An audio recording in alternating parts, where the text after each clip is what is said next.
సంవత్సరాల తరబడి ఎన్ని మందులు వాడినా మీ మోకాల నొప్పులు తగ్గట్లేదా? ప్రాణ పెయిన్ క్లినిక్ లో అత్యాధునిక చికిత్స. ఐపీఎల్ ఫైనల్లో సన్ రైజర్స్ కు నిరాశ ఎదురైంది. కప్పు కొట్టాలనే కోటి ఆశలతోనే బరిలోకి దిగిన హైదరాబాద్ ఆటగాళ్లు తుది పోర్లో చేతులెత్తేశారు. కోల్కతా బౌలర్ల దాటికి టపటపా వికెట్లు పారేసుకుని మ్యాచ్ ను వన్ సైడ్ గా మార్చేశారు. దీంతో అభిమానులు ఆశలు ఆవిరయ్యాయి. మరోవైపు జట్టు ఘోర ఓటమి చవి చూడడంతో ఎస్ఆర్హెచ్ యజమాని కావ్య మారన్ తీవ్ర భావోద్వేగానికి గురయ్యారు. మ్యాచ్ ముగియగానే ఆమె కన్నీళ్లు పెట్టుకున్నారు.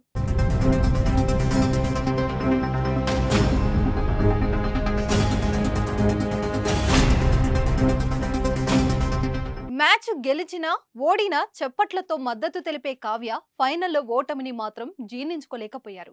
ఆరెంజ్ ఆర్మీ ఘోరంగా ఓడిపోవడాన్ని తట్టుకోలేకపోయారు.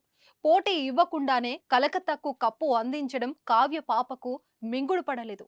అందుకే ఆమె తన ఏడుపును ఆపుకోలేకపోయింది. కళ్ళలో నీళ్లు తిరుగుతుండగా చప్పట్లు కొడుతూనే కెమెరా కంట పడకుండా వెనక్కి తిరిగి కన్నీళ్లు తుడుచుకున్నారు.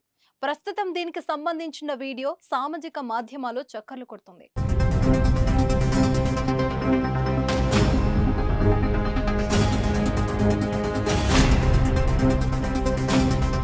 చెన్నై చిదంబరం స్టేడియంలో వన్ సైడ్ వార్ కోల్కతా 8 వికెట్ల తేడాతో విజయం సాధించి మూడోసారి ఐపీఎల్ ట్రోఫీని దక్కించుకుంది.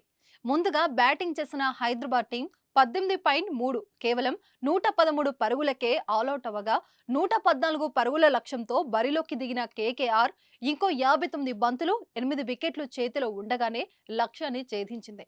దీంతో సన్ రైజర్స్ అభిమానుల గుండెలు బద్దలైంది. కావ్య మారన్ కన్నీళ్లు పెట్టుకుంది.